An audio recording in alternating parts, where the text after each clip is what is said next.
সজীব ওয়াজেদ জয়ের 5,500 নিয়ে এত বছর যারা টোল করছিলেন, এইবার আপনারা আপনাদের পাওনা বুঝা লন। সিলেট থেকে লন্ডন যেতে খুব সম্ভব 9-9.5 ঘন্টা। সিলেট থেকে লন্ডন যেতে খুব সম্ভব 9-9.5 ঘন্টা সময় লাগে। এটা আপনি কি কোন? সিলেট থেকে লন্ডন যেতে খুব সম্ভব 9-9.5 ঘন্টা সময় লাগে।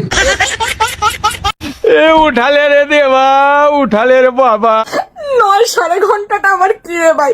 আপনারা কেউ জানেন? হ্যাঁ, যারা আইসা গালাগালি করতে পারেন তাদেরকে প্রশ্ন করবেন, আপনারা জানেন 9-9.5 ঘন্টাটা কেটা? আরে বাবা রে বাবা, খাম্বা বাবা থেকে হয়েছে কার্ড বাবা। এখন আবার দেখেন লেখাপড়ার অবস্থা এমন যদি হইতো যে 17 বছর সে লন্ডনে থেকে সেই পরিমাণ লেখাপড়া করছে আর অফিস আদালতে কাম করতে গিয়ে বাংলা বুঝলা গেছে, তাহলে মানায়।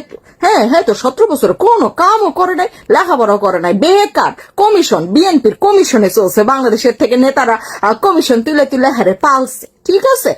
কিন্তু তারপরে সে বাংলা বুঝলা গেল, বিলাই পালতে পালতে কেমনে সম্ভব? 9-9.5 ঘন্টা 9-9.5 ঘন্টার প্রধানমন্ত্রী বাংলাদেশে। সিলেট থেকে লন্ডন যেতে খুব সম্ভব 9-9.5 ঘন্টা সময় লাগে, কিন্তু বাই রোড যাবার অবস্থা, রাস্তার অবস্থা এতই খারাপ, ঢাকা সিলেট অবস্থা, যে মনে হয় প্রায় 10 ঘন্টা সময় লেগে যায়। আচ্ছা, এগুলো উনি কি বলে? সিলেট থেকে লন্ডনে 9-9.5 ঘন্টা এবং বাই রোডে 10 ঘন্টা। সিলেট থেকে লন্ডনে তো প্লেন ছাড়া কোথাও আসা যায় না, তো রাস্তাঘাট নাকি খারাপ সেগুলো উনি ঠিক করবে। এগুলো কি ভাই, এগুলো বলে কি? ওনারা তো বেটার ট্রিটমেন্টের দরকার ইমিডিয়েটলি। ও মাই গুডনেস, আল্লাহ, কার হাতে বাংলাদেশ এখন?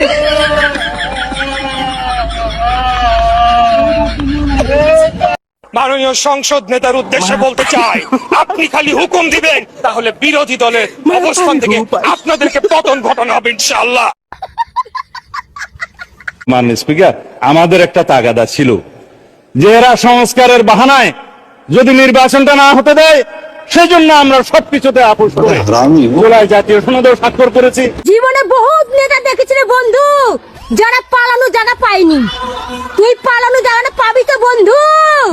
বুয়া বুয়া বুয়া, এই কথা আমি বলি না, এই কথা বলছে মাঠের দর্শক। পুরো ভিডিওটা শুনেন। In the house, Salahuddin Ahmed, Honorable Minister of Home Affairs. On the left, Tamim Iqbal, President Bangladesh Cricket Board.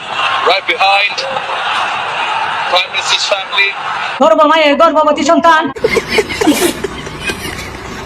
খেলারই একজন মন্ত্রী খেলা দেখতে গেলেন, সেই ক্রিকেটের স্টেডিয়াম ওনার দিকে ক্যামেরা ঘুরানোর পরে পুরো সব গুপ্ত একসাথে হই হুল্লোড় করে ভুয়া ভুয়া করে স্লোগান দিয়ে উঠলো। মনে হয় তারাও সবাই গুপ্ত ছিল। রতনে রতন চিনে, শুয়োরে চিনে কসু, তো ফজলু পাগলা আমতারে চিনবো নাকি হিরো আলম রে চিনবো? মজা আয়া। আমিও, আমার জন্ম হয় নাই, বাট আমি তো মুক্তিযুদ্ধের পক্ষে কথা বলি। আচ্ছা, আমি তো মুক্তিযোদ্ধা হিসেবে দাবি করতে পারি, তাই না? আমি তো মুক্তিযোদ্ধা হিসেবে দাবি করতে পারি, তাই না? বললাম তো চাঁদাবাজি তো বেটার আপনার জাকাতের চেয়ে। যাকাত ফিতরার টাকার চাইতেও নাকি চাঁদাবাজির টাকা অনেক ভালো। নাউজুবিল্লাহি মিন যালিক, এই কথা বলে সে কোরআনকে ছোট করেছে, আল্লাহ তাআলাকে অবমাননা করেছে। তাই বিএনপি নেত্রী নীলুফা মনির বিরুদ্ধে সবাইকে প্রতিবাদ করতে হবে। চাঁদাবাজি তো বেটার আপনার জাকাতের চেয়ে। চাঁদাবাজি তো বেটার আপনার জাকাতের চেয়ে। জাকাতের থেকে চাঁদা দেওয়া উত্তম। নীলুফার মনি, নীলুফার মনি মূলত টিকটকারদের মতো ভাইরাল হওয়াটা হচ্ছে মূল উদ্দেশ্য। জনগণ কি ভাবলো, দেশের মানুষ কি ভাবলো, বিএনপি কি ভাবলো, তার কোনো বাল ছিঁড়া যায় না। মনি আপার আগমন, সামনে হোগা পিছে ধন। চাঁদাবাজি তো বেটার আপনার জাকাতের চেয়ে। উনি বলতেছে জাকাতের চেয়ে চাঁদাবাজি উত্তম। চাঁদাবাজি তো বেটার আপনার জাকাতের চেয়ে। ব্যাপারটা কেমন হয়ে গেল? জাকাত কি আপা আপনি জানেন? জাকাতটা কি? জাকাতটা হচ্ছে ইসলাম ধর্মের আল কোরআনের 5টা স্তম্ভের একটা স্তম্ভ এই জাকাত। এই জাকাতের টাকা দিয়া, জাকাতের এই দৌলত দিয়া চারিদিক থেকে আইনা গরিবের মুখে খাবার তুইলা দিতে হয়। গরিবের মুখের খাবারের নামই হলো জাকাত। যার আছে, মনে করেন আপনার অনেক আছে, আপনি ওর থেকে কিছু একটা অংশ গরিবদের দিবেন, এটাই জাকাত। আর চাঁদাবাজি কি জানেন? এই যে গরিবদের কাছ থেকে ওদের মুখের খাবারটা ছিনে নেওয়াটা, এটা হচ্ছে চাঁদাবাজি। এখন গরিবের মুখে খাবার তুলে দেওয়াটা জাকাত, আর গরিবের মুখের খাওয়াটা ছিনে নেওয়াটা হইলো চাঁদাবাজি। কোনটা উত্তম? এটা আপনি একটু বুঝায় বলতে পারবেন? না, বুঝায় বলতে পারবেন না। কেন এটা বলছেন এটাও বুঝি। আসলে না, হয়েছে কি জানেন, নতুন সংসদে যাচ্ছে তো, না নতুন না, উনি আগেও ছিল, এবার আবার সুযোগ পাইছে। এই যে প্রথম পর্ব শেষ হয়ে গেল না সংসদের, দ্বিতীয় পর্বতে ওনাকে পাবেন। উনি কিন্তু সংসদেও এরকম গরম গরম কথা বলবে, আলোচনা থাকবে। উনি আলোচনায় থাকার জন্যই তো ওই সংসদে যাচ্ছে, অথবা ওনাকে নেওয়া হচ্ছে। উনি এই ধরনের কথা বলতে পারে বলেই তো ওনাকে বাছাই করা হয়েছে। এটা হলো সোজা অঙ্ক, বুঝা নিতে হবে।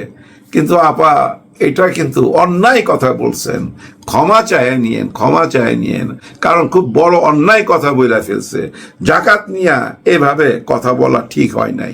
এইভাবে ঠান্ডা মাথায়ও যায় কেওয়ালা বাঁশ দেওয়া যায়, পুরা ভিডিওটা না দেখলে আপনারা বুঝতে পারবেন না। এই যে বাবা সন্তানরা প্রত্যেকে লন্ডন, অমুক দেশ তমুক দেশে লেখাপড়া করছে, এদের না আছে কোনো রাজনৈতিক সংগ্রাম, না আছে কিছু। যে রাকিব ভাইদের মতো মানুষরা ছাত্র দলে যারা দীর্ঘদিন ধরে সংগ্রাম করছে, এরা হচ্ছে যে তারেক রহমানের গাড়ির পিছনে পিছনে দৌড়ায়। আর হচ্ছে যে সালাউদ্দিন পুত্রটা বিসিবি দখল করে ফেলে বাবার দোয়ায়। বিসিবি আমি জানি না আসলে সালাউদ্দিন সাহেবের ছেলে ছোটবেলা থেকে হয়তো অনেক দারুণ ক্রিকেটার ছিলেন, অথবা বাংলাদেশ যে আসলে ক্রিকেট বিশ্বকাপ এখন পর্যন্ত জিততে পারেনি। আমার মনে হয় যে সালাউদ্দিন সাহেবের ছেলে, তারপরে মির্জা আব্বাসের ছেলে, আমির খসরু মাহমুদ, তো এই ছেলেগুলাকে আসলে বাংলাদেশ দলে নেওয়া হয়নি, সম্ভবত বিএনপি করে দেখে। তো আওয়ামী লীগ আমলে যদি এদেরকে নিতে, আমি শিওর বাংলাদেশ বিশ্বকাপ জিততো। আফসোস। গত সরকার কি জামায়াতের পক্ষে ছিল? এটা কে না জানে? জামাত দ্বারা নিয়ন্ত্রিত সরকারের ভিতরে একাধিক সরকার ছিল। ডিপ স্টেটের কথা তো তারাই বারবার বলছে, এটা আমার বলতে হবে কেন? আচ্ছা, আমি নিজেরাই কে না জানে যখন বললেন, তাহলে আমি কি জানি? আমি একটা বলি, আমি জানি যে ওই সরকারের নিরাপত্তা উপদেষ্টা বর্তমানে পররাষ্ট্রমন্ত্রী, আমি জানি যে ওই সরকারের অ্যাটর্নি জেনারেল বর্তমানে আইনমন্ত্রী, আমি জানি যে ওই সরকারের বিডার চেয়ারম্যান বর্তমান চেয়ারম্যান, আমি জানি যে ওই সরকারের প্রেসিডেন্ট বর্তমান সরকারের প্রেসিডেন্ট, আমি জানি যে ওই সরকারে যারা যারা যেসব গুরুত্বপূর্ণ সচিবের পদে ছিলেন তারা এখনো এই সরকারের সচিবের পদে আছেন। আমি তাহলে কি জানলাম? আমি জামাতের লোক তো দেখি না। আমি তো আমি আমার কাছে জীবনে এরকম কোনো উদাহরণ নাই ডক্টর মোহাম্মদ ইউনূস 1.5 ঘন্টা দাঁড়ায় থেকে এই সরকারের প্রধানমন্ত্রীর লগে দেখা করে গেছে ঈদের দিন। আপনার প্রশ্নটা আমি বুঝতে পারছি, আমি সময় পেলে এরপরে ব্যাখ্যা করবো। আমি সময় পেলে এরপরে ব্যাখ্যা করবো।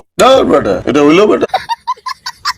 আমাদের মাননীয় প্রধানমন্ত্রী তারেক রহমান সাহেব বলেছিল, যার ওয়াদা ঠিক নাই তার কোনো ধর্ম নাই।